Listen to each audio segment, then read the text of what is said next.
Alhamdulillah Ibu sekalian, sehat Ibu? Alhamdulillah Ibu, kita masuk ke sesi yang kedua tentang tausiah. Kita sekarang lagi di bulan apa Bu? Bulan apa Bu? Zulqa'dah apa Zulhijjah? Masih Zulqa'dah sekarang. Nanti Zulhijjahnya itu sekitar tanggal 20-an tuh. Soalnya Idul Adhanya sekitar tanggal 6-an ya. Idul Adha kita sekitar 6. Jadi 7, 8, 9 itu hari tasyrik. 11, 12, 13 Zulhijjah. Ada apa bedanya Bu dengan kurban? Dengan Idul Adha. Sudah kesok dijawab jadinya. Ada apa Bu dengan Idul Adha biasanya Bu? Ada apa Bu? Ada ibadah apa Bu di bulan Zulhijjah? Haji, oke. Ada apa selain haji? Kurban, yang tadi Nabi bilang. Kurban ya, haji dan kurban. Nggak kerasa nih, kita udah mau kurban lagi. Kemarin puasa, sekarang mau kurban lagi, mau Zulhijjah lagi. Nah, kalau bicara masalah kurban Bu, ada yang tahu sejarahnya? Ya, Nabi Ismail disembelih sama Nabi Ismail disembelih sama Nabi Ibrahim bapaknya. Apakah Allah betul-betul menyuruh Nabi Ibrahim untuk menyembelih anaknya, Bu? Apa yang Allah pengen? Apa yang Allah inginkan sebetulnya dari perintahnya untuk menyembelih anaknya tersebut? Iman atas apa? Perintah Allah, oke. Kalau digambarkan sama anak gini nggak bisa nggak Bu? Setiap kita adalah Ibrahim, ya. Dan apa yang kita punya itu kita ibaratkan Nabi Ismail. Jadi Allah Subhanahu wa taala itu bagaimana ketika menyuruh Nabi Ibrahim alaihissalam untuk menyembelih ya putra satu-satunya ya, yaitu siapa? Nabi Ismail ya. Itu apakah Allah secara hakikat ingin menyuruh Nabi Ibrahim untuk membunuh Nabi Ismail? Enggak. Tapi yang Allah pengen adalah apakah engkau rela ketika harta yang bukan milikmu sesungguhnya atau atau barang berharga yang milikmu itu aku ambil, nah gitu. Ketika kita diibaratkan Nabi Ibrahim, kemudian apa yang kita punya, kedudukan, ya, yang ibu yang punya sekarang di dunia ini harta, jabatan, apalagi Bu, apalagi barang mewah dan lain-lain, itu diibaratkan dengan Nabi Ismail tuh. Jadi seberapa rela ketika barang itu Allah ambil, kemudian kita ikhlas, kita ridho. Kita betul-betul merelakan apa yang kita punya, padahal itu bukan punya kita juga. Coba dibayangin. Itu motivasinya Bu. Jadi Allah menggambarkan di perintahnya pada Nabi Ibrahim alaihissalam kepada putranya Nabi Ismail itu adalah seberapa besar pengorbananmu untuk merelakan sesuatu yang sesungguhnya itu bukan milikmu. Nah gitu. Makanya digambarkannya dengan penyembelihan hewan kurban itu. Makanya sebaik-baiknya ketika kita menyembelih hewan kurban ya, seberapa besar engkau berkorban untuk Allah Subhanahu wa taala. Kita menyerahkan harta kita untuk dikurbankan dengan diberupakan seperti hewan kurban. 1 onta, kemudian 2 sapi, 3 kambing. Itu kan bagaimana kita mengubah harta kita jadi hewan kurban, kemudian kita kurbankan untuk Allah Subhanahu wa taala. Nah, gitu kan Bu. Ya. Jadi itu Bu motivasinya tentang kurban ini. Jadi sungguhnya ibadah kurban itu bukan ibadah yang pamer-pamer dengan harta, bukan, tapi bagaimana kita seorang hamba bisa berkurban, bisa rela sebagian harta kita itu kita korbankan untuk agama, kita korbankan untuk Allah Subhanahu wa taala. Makanya sejarahnya adalah Nabi Ibrahim dan juga Nabi Ismail ya. Seputar kurban ada pertanyaan Ibu? Mangga. Ya. Kalau kurban, misalkan di keluarga ada 3 orang. Oke. Niatnya untuk setiap orang. Kurbannya apa? Misalkan kambing. Kambing. Kalau kurban kambing itu dasar kepemilikannya itu untuk 1 orang. Dasar kepemilikan. Jadi fulan, ini kambingnya punya fulan. Atau kalau sapi, dasar kepemilikannya punya siapa Bu? Berapa orang? 7 orang. Itu kepemilikan. Tapi kalau misalkan niat ibadahnya, ketika kambing yang membeli adalah kepala keluarga, maka ketika disembelih diniatkan untuk aku, kepala keluarga maksudnya, dan juga keluargaku. Jadi keluarga inti yang ada di rumahnya itu diniatkan untuk atas nama si satu kambing itu. Jadi karena itu adalah pernah dicontohkan Rasulullah SAW. Jadi ketika Rasulullah menyembelih satu kambing, maka niatnya kambing ini aku kurbankan atas nama diriku dan juga keluargaku. Bismillahirrahmanirrahim, langsung disembelih. Gitu. Jadi kalau kambing, Ustaz, kambing namanya sendiri-sendiri atau atau atas nama satu keluarga. Kalau misalkan keterbatasan harta dan lain-lain bisanya cuma satu ekor, maka tadi itu ada sunnah Rasulullah, yaitu niatnya atas nama kepala keluarga dan juga keluarganya, maka pahalanya dapat semua. Cuman pemilikannya satu, siapa? Kepala keluarganya. Itu karena iya. Jadi satu niatnya untuk satu keluarga. Iya, tapi disebutkan niatnya atas namaku, maksudnya nama kepala keluarganya dan juga keluargaku gitu. Kalau yang membeli ibunya gimana? Yang membeli ibunya pakai uang ibunya berarti, Bu. Pakai uang tetap sih kalau misalkan gitu, kembali lagi kepada keluarga ya. Jadi kalau misalkan ibu pengen kurban atas nama sendiri ya boleh aja. Jadi karena atas dasar kepemilikan ya satu ekor kambing punyanya satu orang gitu. Kalau untuk yang orang tua yang meninggal bisa? Untuk orang tua yang meninggal bisa. Diniatkan untuk orang tua meninggal bisa. Untuk orang yang meninggal mau orang tua mau kakek nenek itu bisa. Kurban atas nama orang meninggal itu bisa. Itu niat atas nama yang meninggal. Ada lagi? Iya. Kalau misalkan kita korban, tapi misalkan beli kambing, iya. atau misalkan kan kalau satu tujuan nih, Iya. misalkan patungannya 4 jutaan, Iya. nah terus satu keluarga itu orang tua sama anak patungan 2 jutaan, gitu boleh nggak atas nama satu keluarga? Satu jenis. Misalkan beli kambing gitu, patungan anak sama bapaknya. Nggak bisa. Iya. Kalau hewan kurban itu kepemilikan tadi ya, kepemilikan itu satu orang. Tapi untuk pahala ketika dia cuma bisa mampu si kepala keluarga itu mampu satu kambing belinya, maka niatnya aku dan keluargaku. Tapi kalau misalkan dua-duanya punya uang, ya masing-masing gitu. Dan tidak bisa digabungkan uangnya untuk dijadikan satu kambing karena itu nantinya dua kepemilikan. Karena misalkan gini kan, anaknya misalkan kasih bapaknya nggak punya duit, utang duitnya, kasih sama anaknya kan? Kalau bentuk kasih ke anaknya berarti bukan pemilikan anaknya.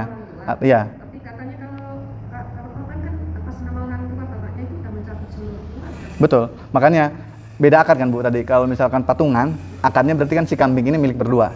Tapi kalau misalkan si anaknya itu ngasih ke orang tuanya atas dasar kasihan, bapaknya kurang uang untuk beli kurban, berarti kan itu bukan niat untuk membeli patungan. Jadi pemilikannya pemilikan bapaknya. Gitu. Nanti atas namanya ya satu keluarga itu. Iya, bapaknya pemilikannya dan satu keluarga gitu. Jadi niatnya bukan patungan anaknya, tapi niatnya apa? Niatnya ngasih ke orang tuanya. Jadi ya kayak ngasih kita biasa gitu ya, ngasih anak ke orang tua gitu. Bedanya ini momennya pengen beli hewan kambing, nah hewan beli kurban gitu sih. Kalau alam. Kayak di sekolah gitu kan biasanya suka ada dana buat kurban gitu. Nah itu gimana? Maksudnya berarti? Iya, sebetulnya kalau misalkan ada dana patungan kurban gitu, patungan hewan kurban gitu. Kalau bentuknya kambing, nggak ada patungan kambing. Gitu. Tapi biasanya kan sekolah kan 15.000. Nah, gitu iya.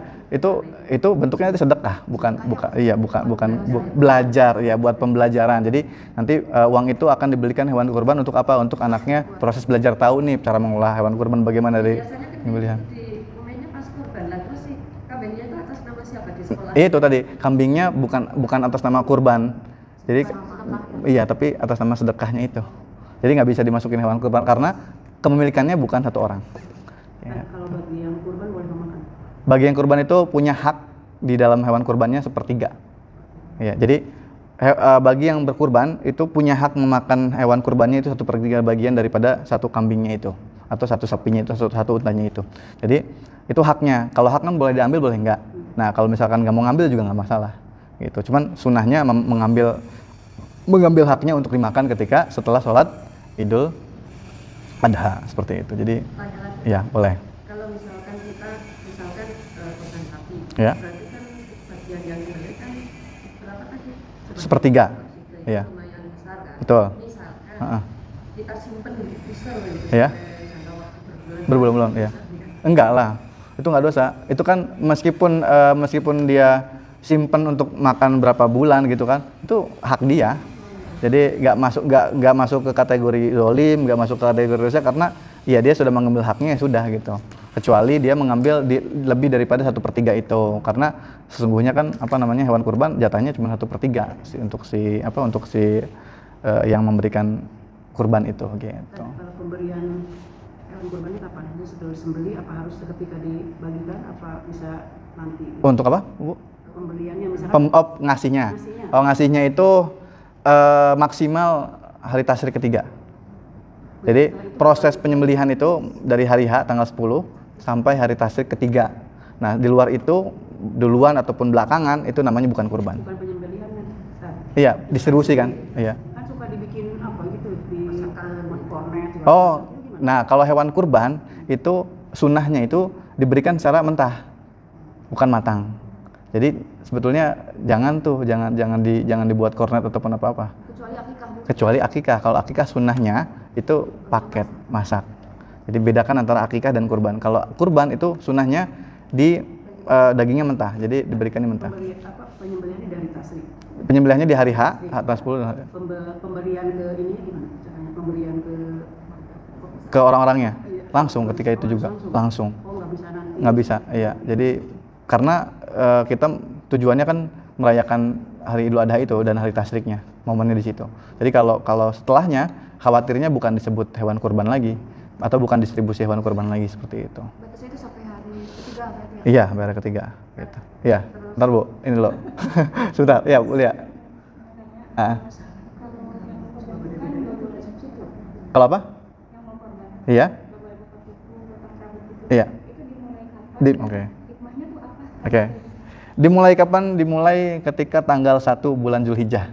Hikmahnya apa? Hikmahnya kalau kita analogikan ya, hikmahnya itu kurang lebih kita menghargai hewan kurban kita ketika kita sudah berniat untuk berkurban. Jadi apa yang ada di tubuh kita ya jangan kita potong, jangan kita lepas, jangan kita cukur sampai hewan kurban kita terselesaikan gitu, baru kita boleh itu gitu sih.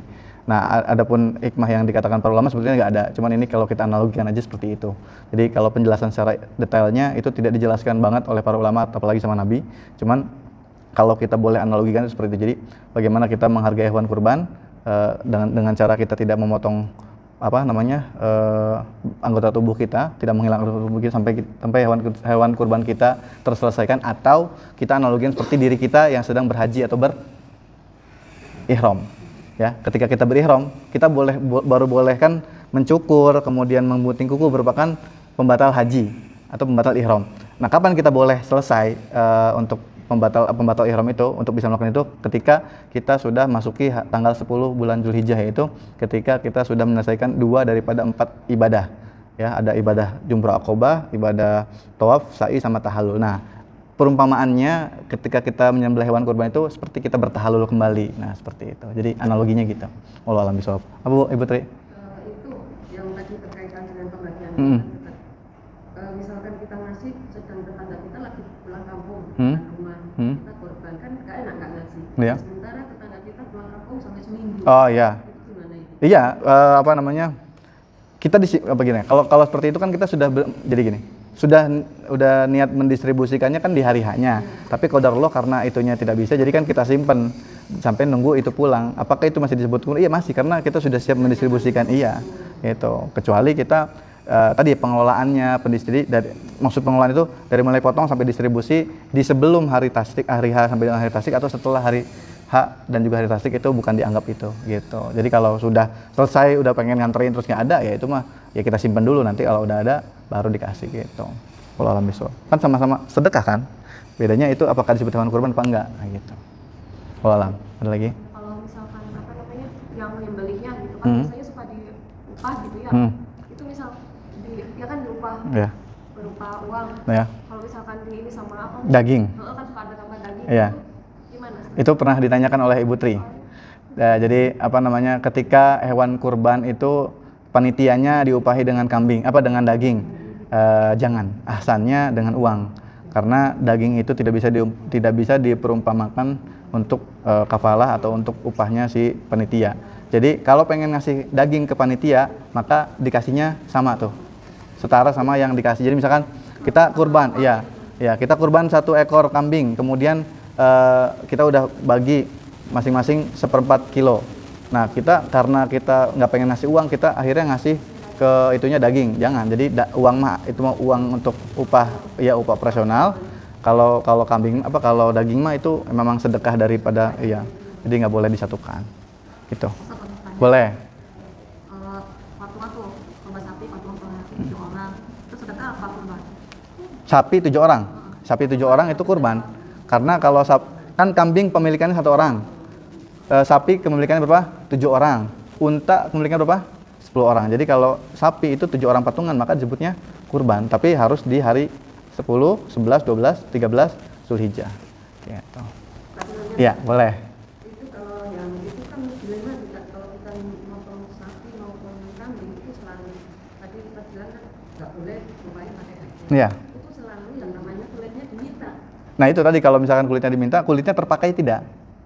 Kalau bagi kita enggak kan? Nah biasanya kulit kemudian kaki, kepala itu kan bagian-bagian yang tidak terdistribusi kan? Orang-orang lain nggak mungkin dikasih itu kan? Nah ya makanya itu modelnya kita bukan mengupahi itu pakai ini enggak. Jadi karena ini tidak terpakai, panitia mau ngambil silahkan saja. Iya, ataupun siapapun yang mau ngambil gitu. Jadi bentuknya bukan upah, jelas Bu? Terus lagi kan? Boleh. Katanya pernah mendengar kalau beli kambing hewan kurban nggak boleh nawar, benar tak? Enggak juga. Boleh nawar. Boleh nawar. Tapi yang nggak boleh itu bukan nggak boleh sih. Kita lebih utamanya membeli yang kualitas terbaik sesuai dengan kemampuan. Nah itu kan. Kalau nawar mah boleh. Ya ambil yang terbaik. Nah itu tadi. Nawar-menawar kan termasuk daripada fikih jual beli. Cuman yang kita pilih adalah hewan kurban terbaik yang kita mampu untuk belinya gitu. Gitu sih. Mungkin ada yang sebagian yang bilang nggak boleh nawar karena itu kan kita niat ibadah. Nah gitu. Itu kan perspektifnya lain antara jual beli sama antara niat ibadah. Kita mampunya segini. Kalau misalkan yang jualnya lebih tinggi daripada itu kan kita nggak bisa untuk beli itu. Selagi kita bisa tawar dengan harga segitu dan kualitas bagus maka kita beli kan gitu. Gitu sih. Wallahu a'lam bishawab. Ada lagi? Oke. Bentar Bu Mas ini dulu. Haji itu kurban nggak? Haji itu berhadiu namanya. Jadi ketika kita haji itu maka kita membeli hewan kurban, namanya hewan hadiu, hewan sembelihan di sana. Iya di sana. Bukan dam. Nah, sebagian orang mensalahartikan dam. Dam itu maksudnya denda. Kita beli kambing karena denda, enggak, karena itu hewan hadiu kita. Gitu. Jadi beli kambing dan kurban di sana. Kadang kalau rombongannya bisa melihat hewan kurbannya, nanti kadang diarahin ke tempat penyembelihan kurban di Mina, nanti lihat tuh, nggak tahu Bu Tri gitu, lihat hewan sembelihan, lihat kan, perwakilan aja ya, jadi nanti dilihat tuh hewan kurbannya sembelih, gitu. Wallahu a'lam bishawab. Ada, ya Bu Mas? Ini kita sebelumnya kita kan tahun ini itu niat untuk kurban, Ya, tidak ada uangnya untuk kurban. iya, Nah setelah itu kita ada kebutuhan yang urgent kan, ya, si uang buat kurban itu kepake, akhirnya nggak jadi kurban, itu gimana? ya terus gimana itu apa? Kita masih dapat pahalanya niatnya? Ah ya, iya pasti dapat pahala niat pasti. Jadi pasti dapat pahala niat untuk berkurban itu pasti. Jadi meskipun kita tidak melakukan, Islam itu apapun yang kita niatkan untuk ibadah, maka kita punya pahala dua tuh, pahala niat saja dan pahala melakukan. Berarti kan kalau pahala melakukan niatnya pahalanya double, pahala niat sama pahala melakukan. Tapi kalau misalnya pahala niat minimal kita dapat pahala niat itu. Jadi nggak apa-apa kepake juga. Enggak. Kalau berdosa itu kalau misalkan kita meninggalkan hal wajib. Kurban apakah wajib? Enggak. Kurban itu sunnah. Sunnah yang dicontohkan Rasulullah SAW. Gitu.